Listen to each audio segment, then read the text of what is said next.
Shari Lee Binen with TheGlutenAlarm.com, and I'm here today to interview Chef Christie with AskChefChristie.com.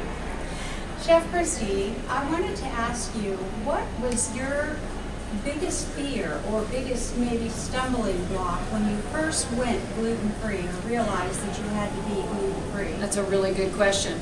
Well, I think one of my biggest fears when I went gluten-free was what was I going to do to replace bread? And it wasn't the eating of bread that I was fearing missing. It was the functionality of bread, because it holds things together, or it wraps things up, or it breads things, or it sops things up on your plate. It has a lot of functions that are hard to replace. So I think that was my biggest stumbling block to try and get past when I first went gluten-free. I can relate to that. The slider across the top of TheGlutenAlarm.com talks about that very thing. So people are afraid of giving up their staple.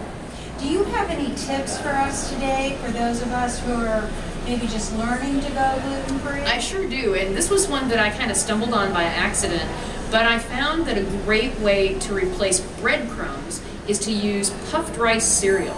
And this isn't the Snap, Crackle, Pop sweetened kind of puffed rice cereal. This is the stuff that you find in the bags. And if you take that puffed rice cereal and put it in a food processor and blend it up, presto, you've got some great rice crumbs. And they make a great binder for meatloaf. They make a great breading. They're really good as a topping for a gratin. So they make a really great substitute. It's inexpensive, it's fast, they last forever. So that's one of my favorite tips that I kind of had to stumble onto myself. And that's an excellent one, Chef Christie. Thank you so much, because I was just thinking about making meatloaf recently and how much I miss it, and I didn't know what to use, and so now I do. Thank you so much. You're welcome. I appreciate it. Sure, no problem. Again, please click the link below for Chef Christie, AskChefChristie.com. Thank you again. Thank you.